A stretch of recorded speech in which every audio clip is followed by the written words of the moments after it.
Hej, mit navn er Daniel Søgaard Jensen.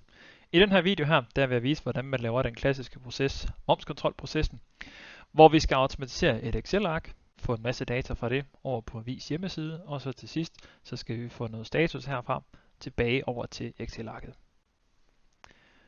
Det første, jeg gerne vil vise, det er, at vi skal have åbnet for Studio. Studio ligger formentlig på din computer, og hvis du er kommet til at få den i Studio X-versionen, så skal vi lige have lavet den om til en almindelig Studio.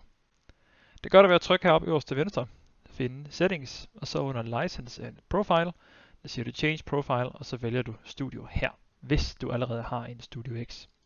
Du kan se heroppe i toppen, om det er en Studio eller en Studio X, du sidder med. Så starter vi et nyt projekt, og jeg klikker lige her på Start, vælger Process, og så kalder jeg den lige Demo 1504-2024 momskontrol. Nu når det her tomme projekt det er så blevet åbnet, så skal vi lige have fundet for Excel-arket her. Det sætter jeg ind her, og så har jeg momskode dataspil liggende her. Hvis ikke du har adgang til det her Excel-ark her, så kan du eventuelt selv bare taste de her forskellige oplysninger ind, og så lave 2 kolonner til status og 1 til tidspunkt. Udover det, så skal vi lige have åbnet for Vis hjemmeside. Du kan finde den ved at eventuelt Google, hvis ikke du har linket, ellers så kan du prøve at kopiere det, der står heroppe. For at få automatiseret den her, så skal vi allerførst hernede til venstre klikke på den fane, der hedder Activities. Så får vi adgang til alle de aktiviteter, der findes her i UiPath Studio. Og den allerførste, vi skal have fat i, det er Use Application-Browser. Den sætter jeg ned her. Og så klikker jeg her på Indicate Application to Automate.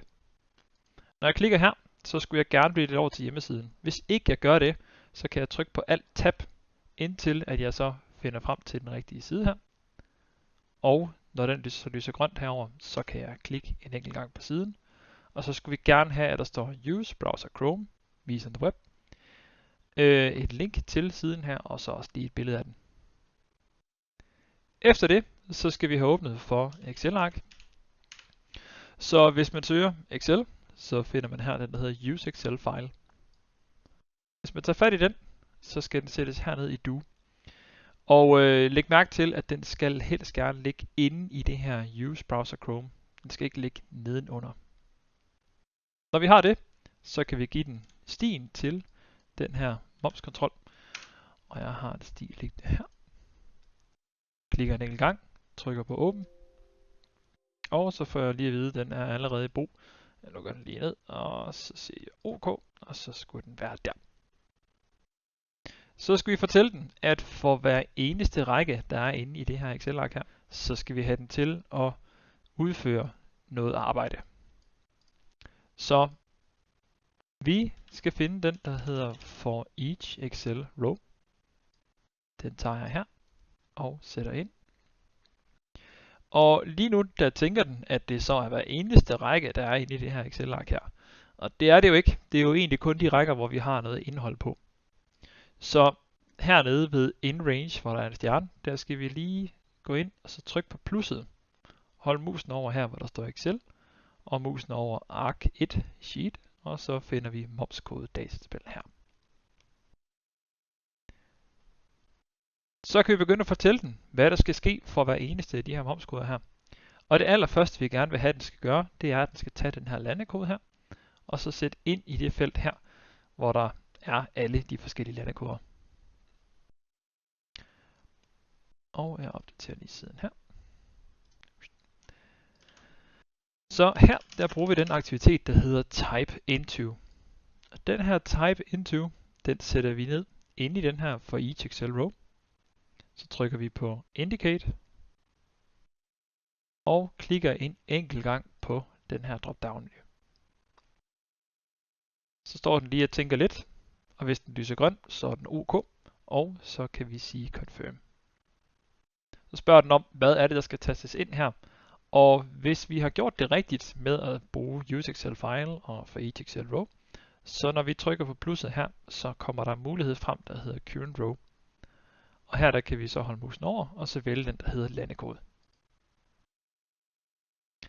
Efter det, så skal vi have en type into mere, fordi vi skal så fortælle den, at selve momsregistreringsnummeret skal ind i det felt, der hedder momsregistreringsnummer. Og det er nøjagtigt samme princip som før. Så vi hopper ind i Studio, klikker her på Indicate, holder musen over ved momsregistreringsnummeret. Den er OK. Jeg trykker Confirm. Og så her ved plusset igen, der vælger jeg Current Row og så momsregistreringsnummer. Når den har indtastet de to oplysninger, så skal vi have den til at klikke på kontrol hernede i bunden. Så vi vælger en helt almindelig klikaktivitet, sætter nedenunder, klikker en enkelt gang på Indicate, og klikker hernede på kontrol. Så tænker den lige et øjeblik. Den lyser grønt. Vi siger Confirm. Og så skal hjemmesiden fortælle os, om det her det er en gyldig eller ugyldig momskode.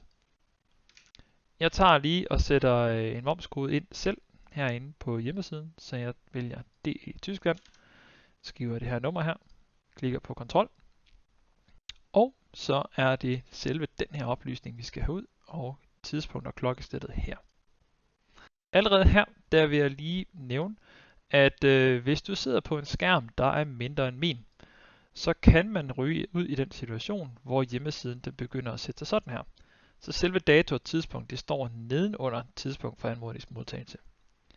Det kan UiPath Studio godt håndtere, men hvis du så efterfølgende får den til at se sådan her ud, så vil robotten huske, hvordan hjemmesiden den så ud.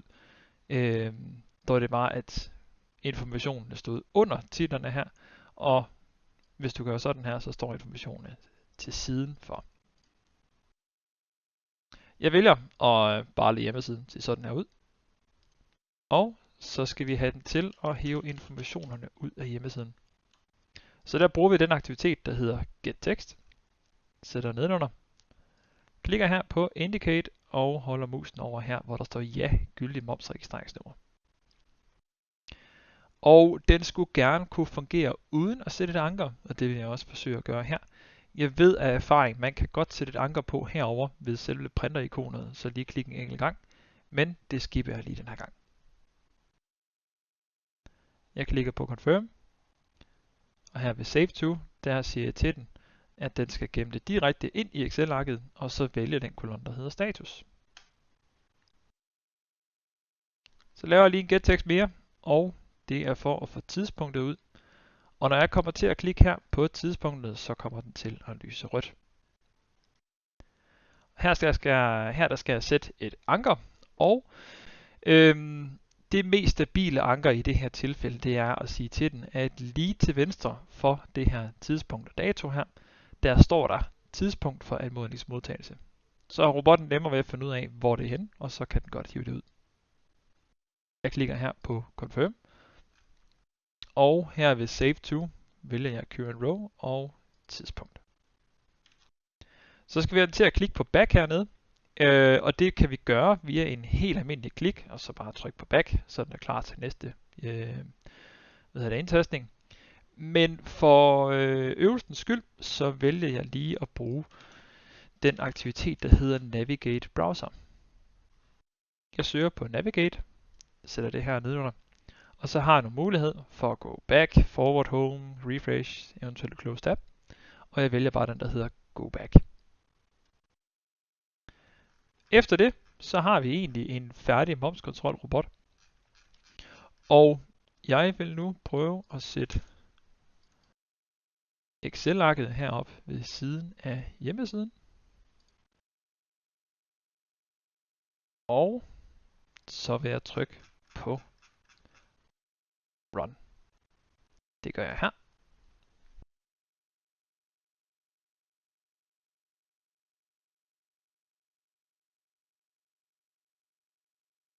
Og jeg får lige hjemmesiden og Excel-arket side om side, og nu kan vi se, hvordan der er den indtaster, får de rigtige oplysninger her.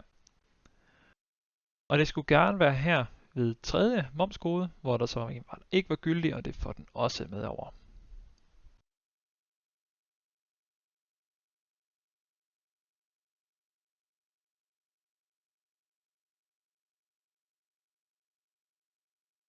Sådan der. Hvis du gerne vil gemme dit Excel-ark med et særligt navn til allersidst, så kan du bruge den, der hedder Save Excel File As. Og der skal vi lige være opmærksom på, at vi skal ikke lægge den lige præcis nede i bunden.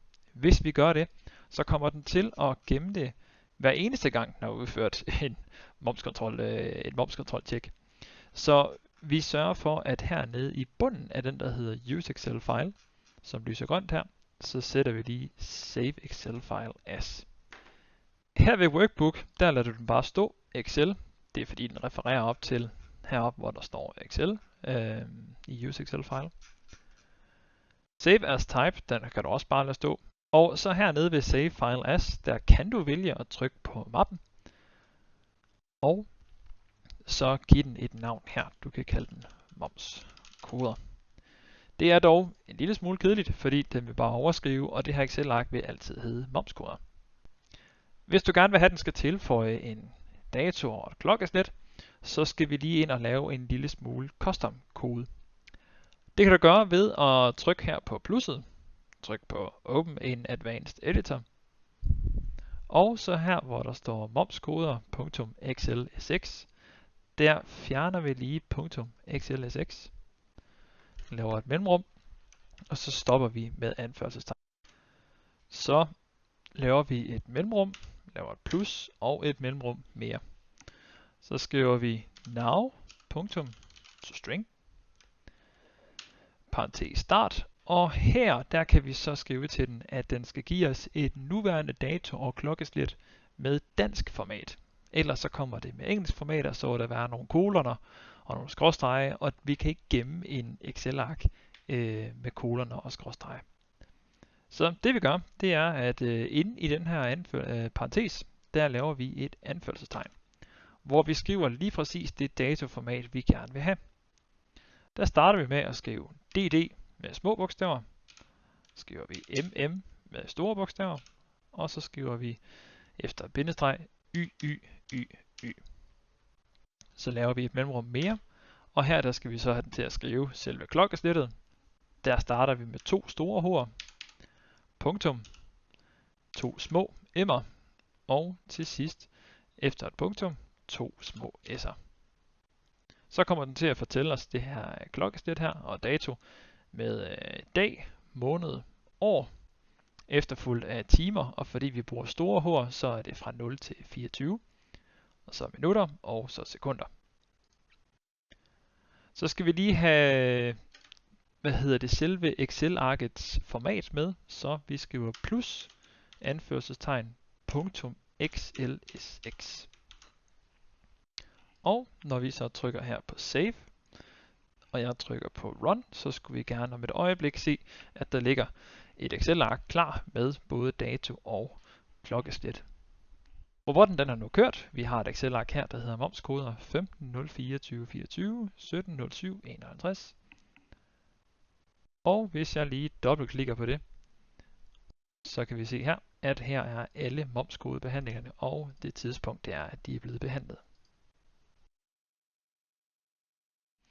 Hvis der er, du har behov for mere UiPath-læring, så skulle der gerne være et dokument eller et stykke papir, du har fået udleveret i forbindelse med kurset, hvor der er nogle ekstra aktiviteter, du kan sidde og prøve af. Jeg håber, du kunne bruge det til noget. Ha' en rigtig god dag. Hej.